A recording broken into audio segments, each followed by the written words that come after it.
Unforgettable Pinoy Jeep Stories. Alas 6 ng umaga, wala pa akong tulog. Bakit? Kasi kagabi pa ako nagkukumahog tapusin ang report na due today. Classic student move, procrastinate now, panic later. Kaya habang naglalakad papuntang sakayan, hilong-hilo pa ako. Pero, sige lang, dasal-dasal. Pagdating sa jeep, puno na. Pero may isang milagro. Isang espasyo sa dulo, katabi ng malaking box na di ko mawari kung appliances ba yon o balikbayan box na di pa nakuha since 1998. Wala nang arte. Umupo ako. Singit kung singit. Sanay naman tayong mga Pinoy dyan. Hawak-hawak ko yung printed report ko, nagsusulat pa ako ng mga last-minute bullet points habang umaandar ang jeep. Gusto ko nang umiyak. Kasi yung ballpen ko, may attitude. Ayaw magsulat. Di ba?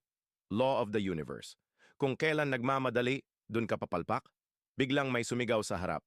Bayad daw po, pakiabot.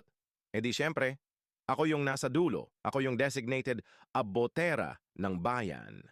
Sa gitna ng pag-cram, bigla akong naging cashier, teller, at call center agent ng jeep. Sa bawat bayad, pakiabot, sukle, pakiabot ulit. Multitasking queen, pero quiz B na pala to sa coordination skills. Habang nag-aabot ako ng sukli, tumalon yung jeep sa lubak. Nag-flying paper ako. As in literal, lumipad yung report ko palabas ng bintana, parang eksena sa pelikula. Slow mo sa utak ko. Huwag kang bibitaw chapter 3.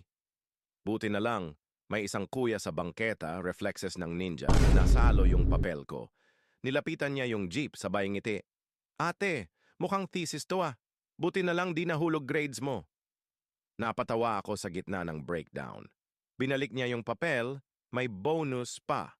Isang maliit na tupi sa gilid at konting alikabok. Well, battle scars na yan ng student life. Pagdating sa university, pagbaba ko ng jeep, napaisip ako, ang jeep talaga ultimate training ground sa lahat. Time management, crisis management, at emotional damage. Pero at least, complete attendance si Chapter 3 sa report ko. Panalo.